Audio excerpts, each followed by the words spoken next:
All right. Hello, everybody. Oh, and here goes the alarm. I don't know if you can hear it, but right at 12 on the background. But hello, everybody. Welcome to another episode of the Pre-Sales Unplugged, the leadership playbook, as I like to say it.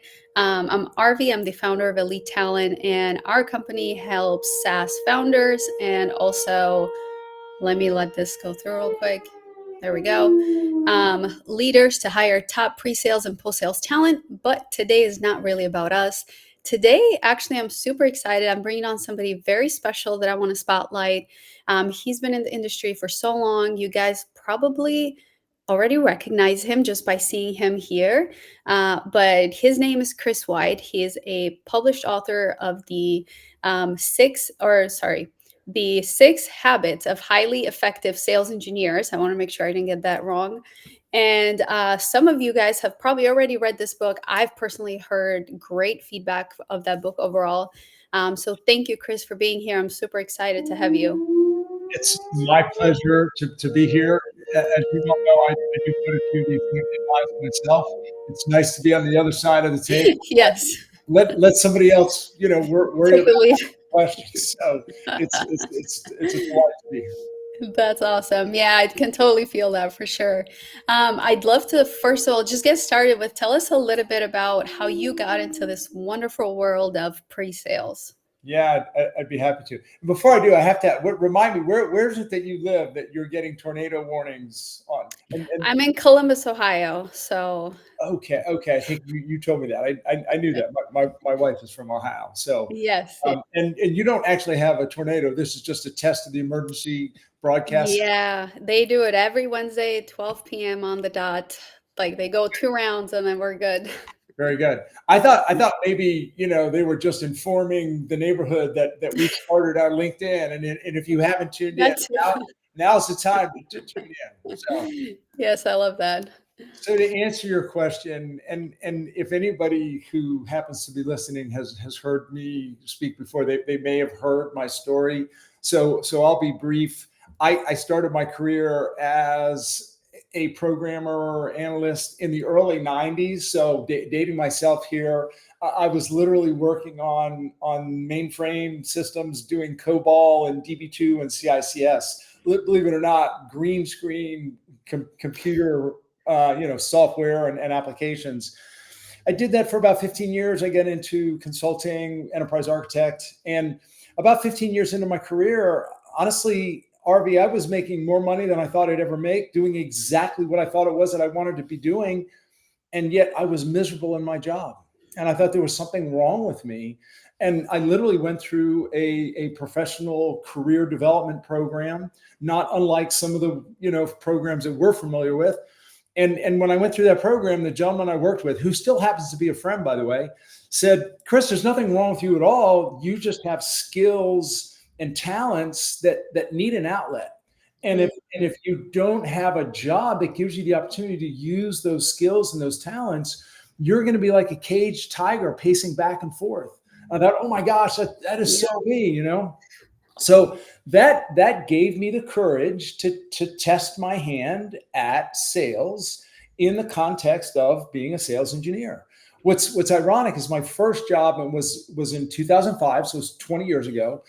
I was at the time we were called application engineer, so we were actually AEs, and I think the sales reps were called like RSMs or something like that. And what's and certainly people have heard me say this before, an interesting part of my story is that I thought I was going to be brilliant in this role, as I like to say, because I could move a mouse and talk at the same time. I had no idea what it really meant to be a sales professional. In fact, I didn't even think of myself as being a sales professional. And I made a lot of mistakes when I first entered this profession and took a lot of lumps. Really, the first 3, 4, 5, 6 months, it was a struggle for me. And I finally started to figure things out and slowly became, within about a year, became the number one SE in my particular line of business, made President's Club 3 or 4 years in a row, and then moved into management. And when I moved into management, that was in 2010, I inherited a team and recognized or realized that they were making many of the same mistakes that I had made when I first entered the profession. They were technically brilliant. They just didn't understand really the profession. And so I actually created training for my team in 2010. And that spurred a growth trend over the next couple of years. And I started, in fact, after that, I decided I wanted to make the big bucks. So I got into sales. And so I was now the guy carrying the bag. But along the journey, I had, in fact, my CEO asked me at kickoffs and various times throughout the years to run that same sales training program for other groups across the company, which was global. And long story, probably long story long at this point, a number of people along the way asked me two important, significant questions. First, have you ever thought about doing this professionally? Because you're pretty good at it. And second, have you ever thought about writing a book? Because this is pretty good. And lo and behold, I finally published the book in 2019. I published, and then I launched the business in 2020. In fact, I launched the business in March of 2020, weeks before the world shut The down. COVID, yeah. I made the biggest mistake of my life, but the business has really flourished since then, and I just do this full time now. I just work with software sales teams and sales engineer teams, running training, of course, based on the foundation of the framework. And I love working with SE teams. I love working with SE leaders, and I have the utmost respect for the people who are out in the field, as I like to say, fighting the good fight and trying to do right by their customers. So Yeah. that's probably an unnecessarily long-winded version of my story, but that's how I got here. No, I love that you shared that because I think it's really important for people to see that and understand that there is no like one way to get to your dream goal. Like you said, you thought you were in your dream position, making the money you wanted, and you were still unfulfilled. And then there's again, like that mentor told you, there's nothing wrong with that. So I think it's very important for people to understand, like you can start one way, you think you have these goals, and the biggest thing is just being open to change and navigating because look at where that led to you now. So that's pretty amazing. Um, I think something else that's very fascinating is that you've been through like obviously starting in the 90s, you've seen this industry change Mm, probably a ton. And mm. now with the implementation of AI, which we'll probably talk a little bit about it later as well, but I love that you've had that experience kind of like from the beginning to where it is right now. So I think you have a super unique perspective, and I love that. What I know you said like, and you kind of skimmed through some things to try and cut it out, but what was like maybe one of the two, if you can remember at this time, is like the biggest thing that you struggled or that was like when you started the sales engineering role and you were like, oh my gosh, I have no idea. Like, what were the first few things that you were struggling with? I think I think a couple things. I think first, if I'm fully honest with myself, even RV, I had a really big ego. I was an expert in Hmm. and my field was enterprise architecture, and I had worked with the products that I was now selling for 5+ years, and I was very good in my field, and I thought that's all that was required was for me to just show up and Yeah. and be the expert and demonstrate how smart I was and demonstrate how much the tool could do. And people were just going to be so impressed by me and so impressed with the tool that they were just going to throw their money at us, I guess. And so that was probably the first biggest mistake that I made, and the biggest shift that I had to make was that it's not about me. It's not about us. It's not Yeah. about our smarts. It's not about our product.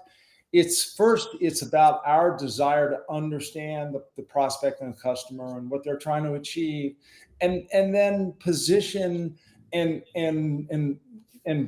create a solution and present a solution that will help them achieve what they're trying to achieve. So that was probably the first big Biggest. mistake that I made is I just had a big ego, and I needed to learn to check my ego at the door. That was one. I think the second was I was just so focused on the technology. I was so focused on what the tool could do and how how unique and clever the various capabilities were.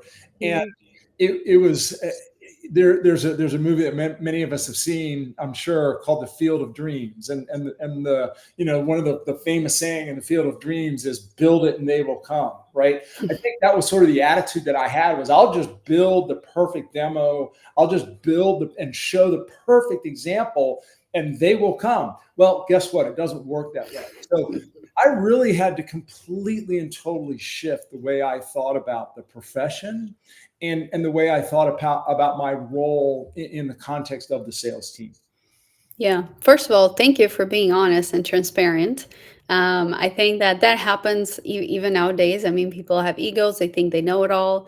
Sometimes they're not really coachable until they kind of hit their, their bottom, and then they're like, "Okay, I see it now. Like now, I need to change." And I think that's pretty normal. I mean, it's human being behavior. So as long as you're open to changing it, Yeah. nothing bad comes out of it. What was your, because these are the struggles you had as an IC, right? Like individual contributor role. What would you say was a struggle that you faced moving into like a leadership position? Yeah, it's really an important question, and allow me to suggest that it's probably not all that much different. When I moved into a leadership position, I had been in the IC role, as you mentioned, for 5 years, and I think I expected my team to perform on a level that I expected of myself, and Mhm. and I was, if I'm being fully honest, I was measuring them against myself, what I thought I could achieve, which frankly was unfair.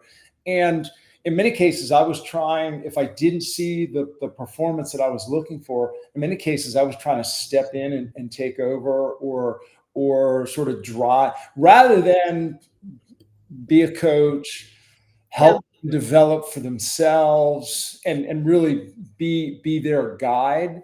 So that was probably one of the bigger mistakes that I made. Now, fortunately, and I mentioned this, I actually created a training program for my team, and that was, in retrospect, I mean, that is the single most, maybe one of the single most important steps that I've taken on this long journey, because when I did so, I saw the team elevate, and they sincerely began to change the way they approached, first of all, the relationship with sales. They started Mhm. partnering with sales instead of sort of being antagonistic with sales.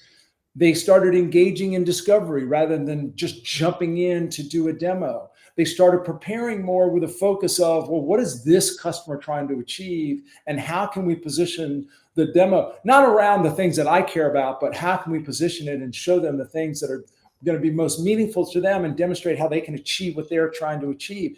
And then, just in the context of the demo itself, they became more conversations and discussions rather than just one way. Let me just throw Right. our product in your face. And Mhm. I know for me, as a manager, one of the areas of growth for me was realizing the satisfaction that I had, and was getting from seeing my team members perform well Yeah. with customers. That became almost more satisfying than me showing up and performing. And so that was really an evolution for me as a leader. Yeah, I love that. I always say that, like, obviously, it's nice to have your own personal wins, achieve things, but when you help other people win and you see them achieve it, it's always such a great feeling. And I think that just going back to what you mentioned, like solution engineering, sales engineers, it's like a team sport. Mm, You can't, I mean, there are some positions where it's like, okay, you're in charge from start to finish, depending on startups and all that. But at the end of the day, you're working with somebody else. And just like in regular sports, if you don't trust your teammate, if you guys are not aligned, mm. you're not knowing, when somebody's throwing the ball and how you're catching it, etc., it's going to be really hard for you to have a great demo, a great discovery, and really showcase the product. So I love that you said that. And I also love how, kind of being forced basically in a way of like, I have to create training because I can't just keep jumping in and, getting the win. Like they have to be self-sufficient. I Yeah, love that. yeah. So, with that being said, obviously you've trained tons of sales engineers and worked with a lot of leaders. What Mm. would you say is like the biggest difference that you see of being like a good SE versus like truly elite ones or truly top performer ones? Mm. So there's a number of things that come to mind. I think the first thing that comes to mind are maybe what some people might refer to as the intangibles. So natural curiosity, it's Hmm. one that comes to mind. I mentioned earlier the mistake that I made of having a big ego and thinking it was all about myself. I think Yeah. the more, and there's a term that we use called other centered, and the best way to think of other centered is it's the opposite of self centered. So I think those people who are just naturally more other centered, or naturally less self centered, I think that comes to mind. The ability to simplify the complex or the complicated, the ability to communicate in such a way that helps people understand the complex and the complicated, and the ability to be concise. I think, and this is a term that is, I feel like, is used too much, so I'm gonna go there, I guess, gingerly. But storytelling and the ability to communicate through the use of stories, and in a way that just people can relate to. Those are, to me, those are the things that really make the difference between good and elite. Notice that I didn't say anything about technology and product skills and the ability, and to me, that's table stakes.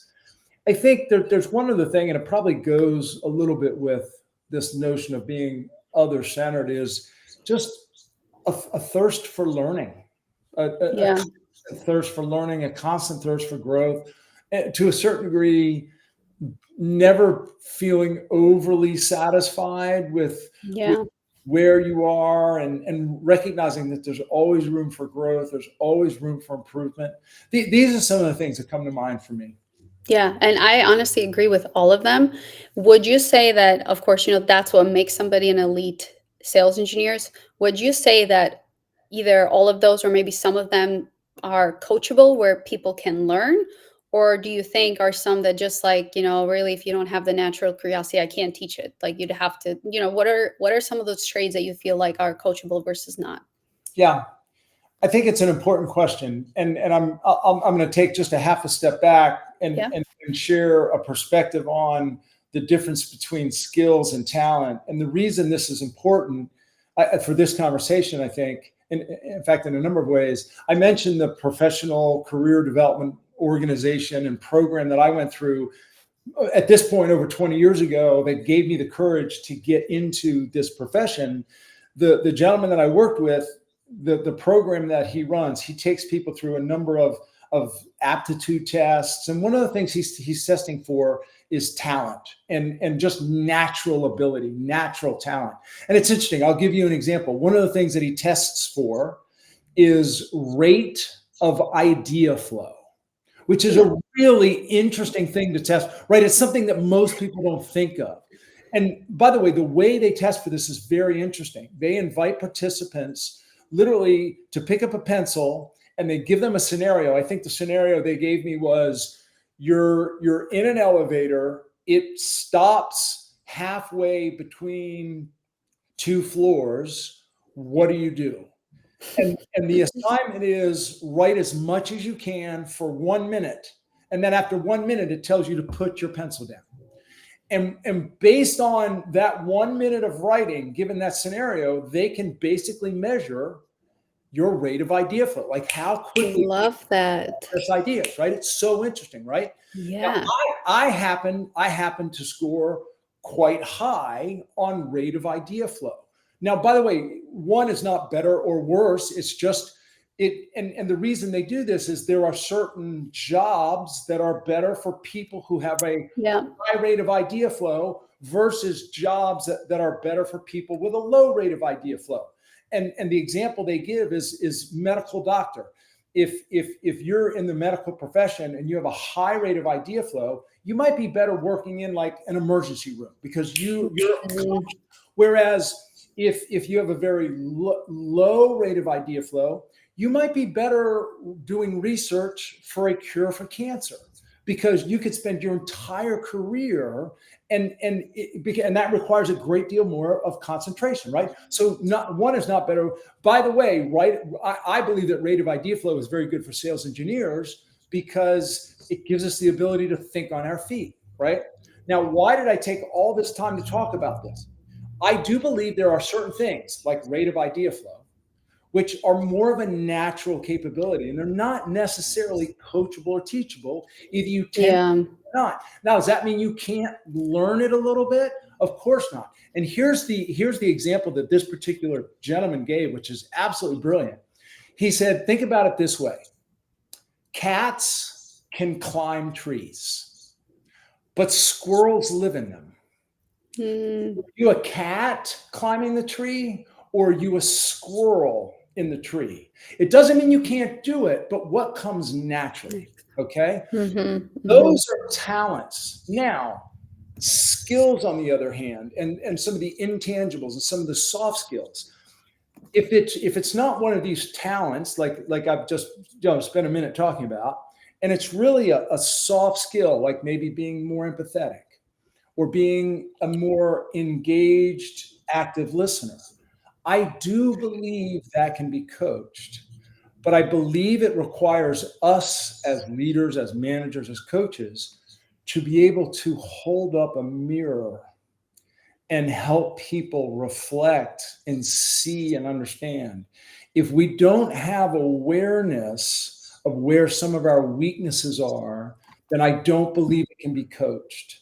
But once we have awareness of maybe some of our weaknesses or some of the areas where we can improve, and we're open to that guidance and coaching, and we're open to saying things like, okay, I do see how I did that, or what do you recommend I do? And we can become a little bit more intentional. I do Mhm. those things can be coached and developed. Long-winded answer, but I hope it was worth the journey. Honestly, you said so much good stuff right now. I want to like kind of pick apart at everything, but for the sake of time, that kind of like that example that you said of like, high rate of ideas versus low rate. And, obviously there's different aptitudes they can test there is also a great way because I talk to a lot of candidates and they get rejected a lot, especially in this market. It's a little bit harder. Mm. And it's human nature to take that personally sometimes where it's like, I'm not good enough, I'm not doing well enough, or, I have this, I'm never going to get a job. It's very normal. And I think what you said is so important to keep in mind because if you think of it, at least in our world, it's like, okay, does this person, quote unquote, with like a ton of ideas fit in a startup world, or is he better in a enterprise type environment, right? Or like big corporate environment? Typically, I would say somebody with like a ton of ideas would be better off being with startup versus like somebody with low idea flow be more in a corporate because that matches the same. So I just encourage everybody listening to this that maybe is looking into hiring or looking into getting a job, a position, or getting a lot of rejections really. And maybe Chris, do you have a test or any quizzes or anything that they can maybe go take? And if you don't, it's okay. But we can do it after the show as well, where we can give them a link. They can maybe test themselves, and then that might help them as well see, okay, maybe I'm better off applying to these jobs, and that might help me a little bit better versus like this side. Yeah. So this is definitely worth probably a follow-on conversation. Yeah. As you were just sharing a moment ago, the gentleman who I mentioned, as I said, I'm still in touch with him. He's still running the same business, and he and I have talked about possibly putting together maybe a narrowed down version of his program Yeah. specifically for people considering this profession. So that's probably a conversation we should have after the fact. I'd I love that. see something there. Yeah. Yeah, for sure. I think that's great. Now, I want to shift that kind of same question to like leadership. Mm. For leadership or for leaders building or scaling a pre-sales team, is there any like Besides, I know that actually a lot of what you mentioned as when you could transition to leadership is something that a lot of leaders do. But what besides that, maybe what is some of like the biggest hiring mistakes or the biggest scaling and building mistakes that you see leaders do, and how can they avoid them? Yeah. For starters, and as you were saying that you work with a lot of people who are trying to break into pre-sales, and maybe they're Mm, frustrated with the lack of callbacks or the success. To anybody out there who's struggling, let me simply say this. Here's the unfortunate truth. Not all managers are particularly good at hiring. So just because you don't necessarily get selected yeah, doesn't necessarily, it's possible that that manager or that individual is making a poor decision. So don't take that. I encourage very true. I not take that personally. And by the way, why do I know this? Hiring was not necessarily one of my strengths. And here's the interesting reason why. I have a tendency to give people the benefit of the doubt when it's not necessarily deserved. And so I made a few hires because I was projecting a certain amount of either skill or talent or capabilities on them with limited evidence. And so Hmm. I was erring too far on the side of I'm sure they'll figure it out or they'll do it. And then other people err on the other side. They're very, very concerned, very, very skeptical. So what are some of the thoughts that I have around leadership? There's probably five. In fact, I was thinking through a few things that I think help us develop elite teams. And the first is certainly who we hire. We have to hire the right people.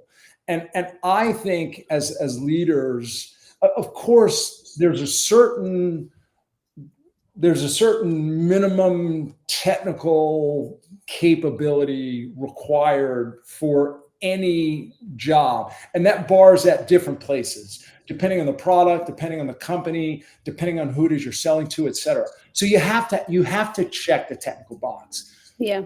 Beyond that, though, I think we should be hiring for aptitude and attitude, things like curiosity, things like empathy, things like the ability to communicate, the ability to simplify complex ideas. That's what I think we should be hiring for. And we should be looking to hire in a diverse manner. And I don't just mean gender and race, but I mean backgrounds and experience and more than just sort of the normal things when we think of diversity, although that's important as well. So that's the first. We have to have a healthy pipeline and a diverse, healthy pipeline. And I think sometimes we need to think, as leaders, we need to think outside the box a little bit in terms of who we're hiring. I'll pause there just for a moment. Yeah, you brought up something really great in my mind. I spoke to a leader once, VP of customer experience, and he told me this example, which I think is pretty awesome, to kind of test for that aptitude that you were just mentioning. He said on my first interview that, we'll obviously do our initial questions, etc. And then the next question that we ask is, describe to me how you would build, like, pick a random thing. It could be how to make a burger, how to build a desk, like whatever that looks like for you. Describe to me how you would build that from start to finish. And I think that's pretty cool because he said, I will look for, are they describing it like technically only? Do they include some sort of storytelling? Do they make it engaging?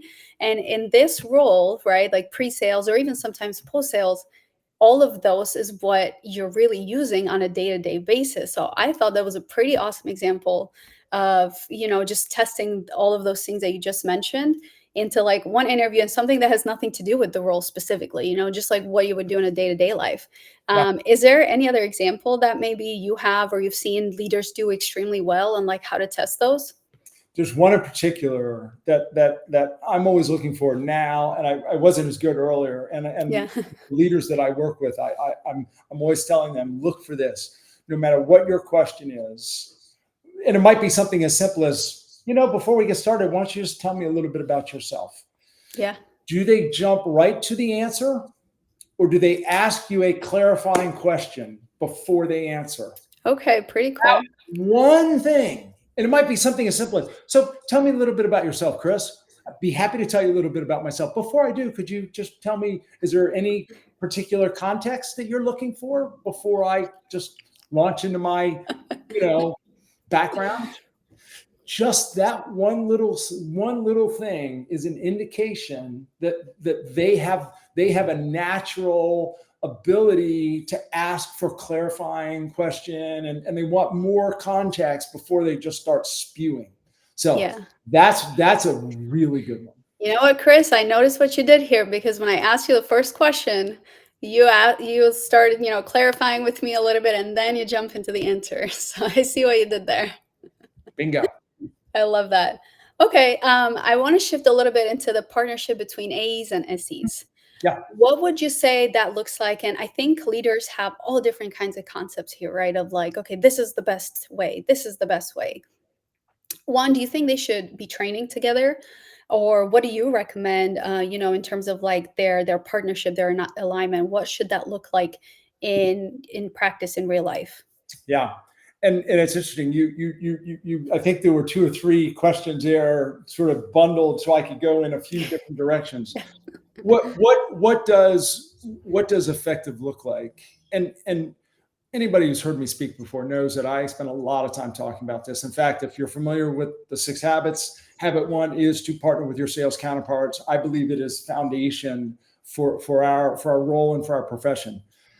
I think fundamentally, I think effective more than anything involves respect for one another, and an appreciation for how difficult their job is, whether I'm an SE referring to my AE or an AE referring to my SE. So it's mutual respect, number one.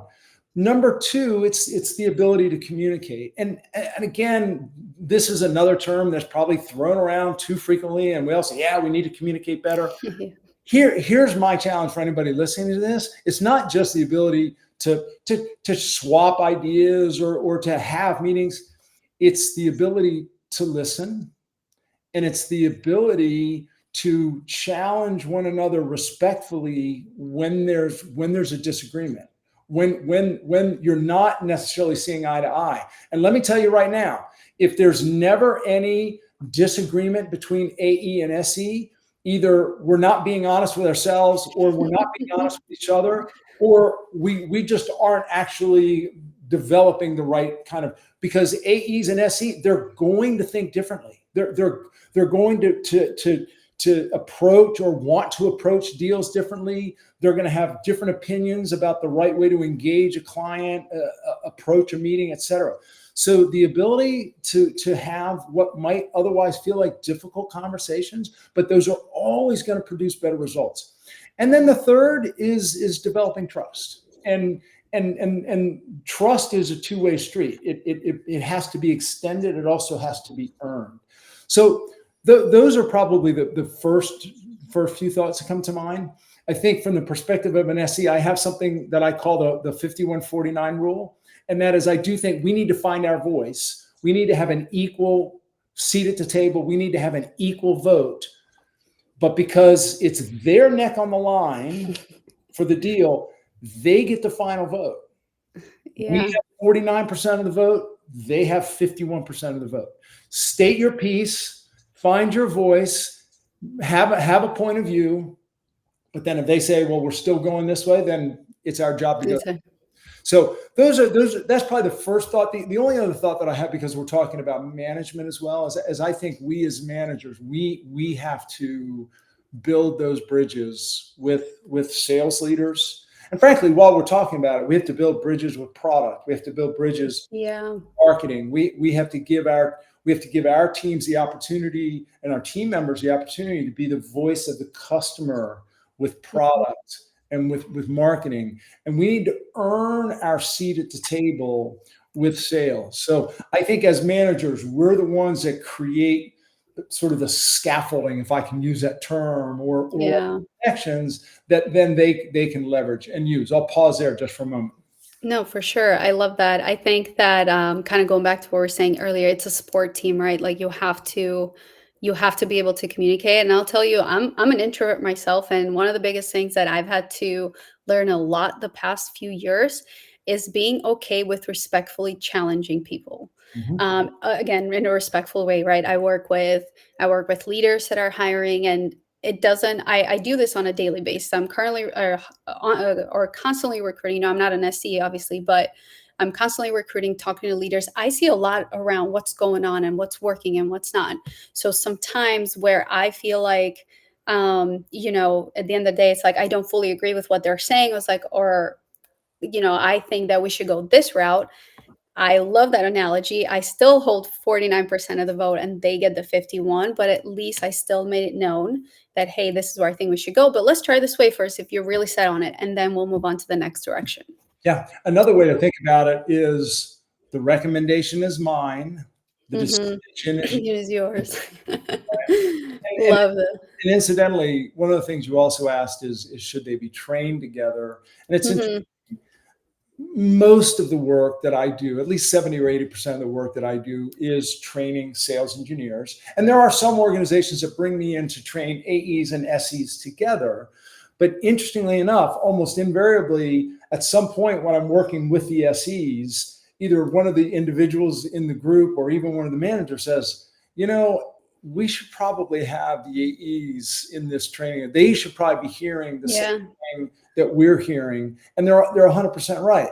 Now, if should they be trained together? I think 100% yes, as long as sales management believes in it. If sales management doesn't believe that greater collaboration and communication between AEs and SEs will help them improve the numbers and increase quota, increase win rates, etc. If they don't buy into that, it's a waste of time. But if Yeah. sales leadership buys into it, I think it's one of the best things that organizations can do. I love that. Is there any like one or two reasons that you see most like sales leaders will go against that holds them back? I think when it is what's the word I'm looking for? When sales leaders resist, it's Mm-hmm. usually because in their mind it's not going to move the needle. Mm, In their mind they think, look, the relationship may not be perfect, and okay, sometimes we're mm, stepping on each other's toes, and sometimes, but I mean that's just part of doing business, and there's other things that are going to move the needle more than that. So I think that's usually it. yeah. I would say the what I consider there are some sales leaders, particularly those that have come either through the ranks of being a sales engineer themselves, or they had an experience with a sales engineer that changed and solidified the way they think about sales engineers, because they realize that without my sales engineer, I never would have closed these deals. I never would have hit the number. I never would have been to President's Club. My success is because of my sales engineers and the teamwork that we had.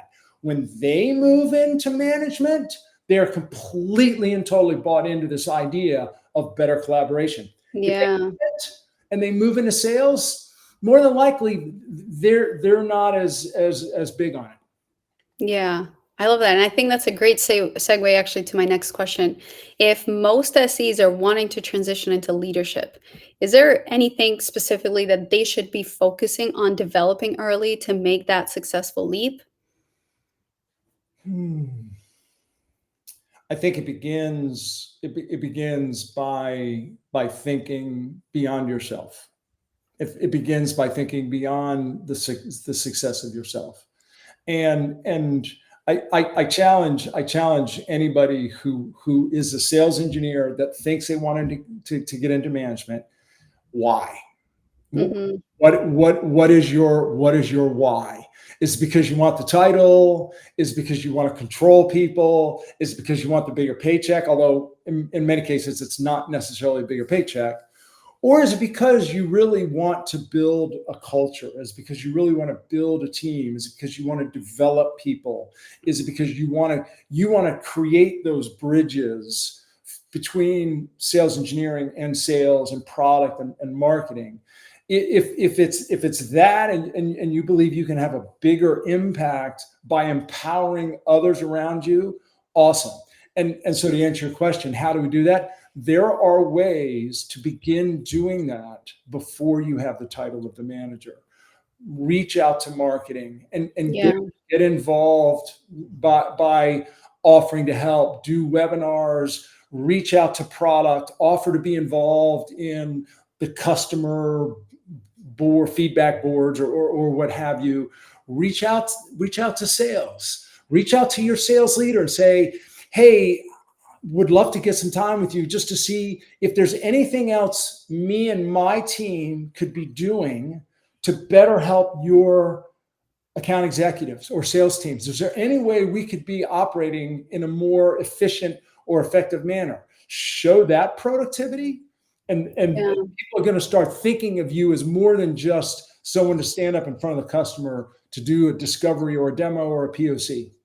Yeah, I think that's a great, great point because I've definitely talked to candidates out there or talent that are currently managers and or leaders, and they're like, "Yeah, I want to go back to being an IC role. I don't like it." And maybe the reason why they got into it in the first place was just the wrong reason. They didn't really fully understand what it would intake, and now they want to take that step back. And I don't necessarily think it's a bad step back, but it might avoid you that kind of like resentment being in that role. And it's probably part of the reason of what would make you a good leader versus like a manager that's kind of like micromanaging your team is like that big why. When you really want to see people succeed and kind of drag a big team along with you and make them win, I think that's what creates good leadership versus where, you're in a role and you're like, oh, I hate this. I don't want to do this. He's not doing it right again. I don't want to do any more training, and now you start managing and kind of being that like micromanager that people don't really love. If I can build on that, RV, Yeah. I think being an SE manager slash leader to a large degree is a labor of love. There is a lot of work, whether it's Oh, yeah. the administrative work, some of the what I'll call some of the internal emotional challenges, some of the conflict resolution that you have to deal with, that for a lot of people is not worth the effort. For those people that choose to go into management for the right reason, and by the way, in some cases, even take a step down in pay, or at least the high end potential is less than the high end potential of an IC for many people. They are doing it for the right reason. I Yeah. have I have nothing but respect for those people who deal with, frankly, a lot of the things that a lot of SEs wouldn't want to have to deal with, right? Yeah. Whether it's the recruiting, the hiring, the annual reviews, the administrative responsibilities. There's a lot that goes into that job that is not something that ICs have to deal with. For So yeah, sure. I think we need to make sure that we're doing it for the right reason. Not to mention, you literally take all the heat from your leadership, right? Like your VPs, your C-level suite, like they're coming to you. They're not going to the IC level. And when somebody's failing on your team, you're the one that's failing. Really, it's not them because you just didn't do a great enough job of hiring them, training them, constantly training, etc. So Yeah, for yeah, sure, definitely not an easy job. it's not. And It's a word that's thrown around a lot. yeah, as I like to say, nobody understands the plight of the engineer manager as the sales engineer manager. That's why it's so cool Yeah, yeah. when SE leaders can get together and communicate and in some cases vent to one another. So Yeah. Yeah, actually, that's a great point. I love there's at least nowadays, I'm sure it was a little bit different back then, but there's a lot right now where you have, like communities of leadership, like for SEs or pre-sales or customer experience. And I think that's important because at the end of the day, I mean, you guys go through the same exact thing, and sometimes you just want to vent. You don't even want a solution. yeah, yeah. So, Sometimes it's just nice to know that you're not the only one taking crazy, yeah. risks, right? For sure. Well, I want to switch to like the last question and kind of like the hottest topic nowadays is AIs and automations and workflows. And how do you think, it's a two-part question. So, first is where do you kind of see the SE role changing or pre-sales in general with the introduction to AI and how big it's being used right now? And part two would be how do you think leaders should be implementing AI, to maybe future-proof their teams? So where is it being used, or where should it being used? Really, any task that is repetitive is going to be, if it hasn't already been automated. In fact, Yeah. in my book, I talked about, and in habit. In fact, even in habit number 2, I talk about some of the things we should do in discovery. AI can infinitely help in that area. Preparing for whatever sort of meeting or demo or presentation or POC, we can use AI to help us with that, whether it's coming up with storyboards or coming up with data, et cetera. We can use AI to practice our presentations, et cetera. Heck, we can even use AI in real time to look up information and answer questions. So and you're right. I mean, everybody's talking about this. We're going to continue to talk about this for Lord knows how long. But I will say this, that for any SE out there, if you haven't completely and totally embraced AI and aren't almost on a daily basis looking for creative ways to use it and to leverage it, then you're going to fall behind. And I am using AI on a daily basis, and I'm constantly asking myself, how can I use AI to improve the work that I do and automate some of the work that I do? It should make us more efficient. It should make us more effective. On the flip side, I have a lot of people asking me, well, is AI going to replace us? I, Right. I don't think so, at least not in my career, and Lord knows how long that'll be, maybe another, 10 years. I don't see AI ever, or at least again in my career and maybe my life, I don't see AI doing what humans can do. So it's AI plus HI, human intelligence, that I think is the future of this profession. AI can't read a room. AI Yeah. AI can't deliver a story with conviction. AI can't take the stage at a conference and deliver a compelling, inspiring message. AI can't ask probing questions that not only uncover the real need, but help customers consider things that maybe or prospects consider maybe things that they haven't. So I think we need to automate, and I've actually been saying this for a couple of years now. I think we need to automate where we can, but we need to elevate where we Mm, cannot. And I love think that. two skills that are going to be most important are the ability to communicate in the spoken word, the ability to facilitate a conversation, the ability to simplify the complex. And the second is emotional maturity, the ability to read the room, the ability to read between the lines. I think those two things are what really are going to separate us. So are SEs going to be replaced with AI? No. Are SEs who aren't fully leveraging AI going to be replaced by SEs who are? Probably. So, Yeah. Yeah. Yeah, I love that. I think of AI as like very black and white. It's like, it works or it doesn't. mm, The human nature is what brings the colors, like the gray area, and like you said, like reading the room, the emotional connection. And I don't, I mean, again, you and I, who knows what happens, but I just don't see that changing anytime in the near future. Because at the end of the day, it's a computer, it's coding, it's like, black and white. mhm. But again, who knows what happens here 20 plus years from now. But yeah, I agree. I think that the biggest thing that anybody can do right now is one, increase your skill set, constantly learn communication, how to get better at that. And two is how do I learn AI in my day, or how do I implement AI in my day-to-day basis? I think those two things are really what's going to set you apart right now with everything that's going on. So If I may, Arvi, I'm yeah. inspired. I'm inspired to invite your audience, whether it's the live audience or somebody listening to the recording, to Hmm. consider this very conversation that you and I have had. Yeah. Anybody listening to this conversation could go to AI and basically ask all the same questions that you've asked me and Yeah. more, and probably get very good answers, maybe even some better answers than I shared. My question for anybody listening is, would that be as inspiring as he listening to Arvi and I have this conversation and me sharing some of my personal experiences, right? And listening to her as she sort of bounces and reflects off of what I've said. Is that more inspiring? And hopefully it is to somebody out there than what you might learn from an AI. To me, that's the difference. Because the truth of the matter is, I probably haven't said anything that AI couldn't tell you. Can say, yeah, yeah.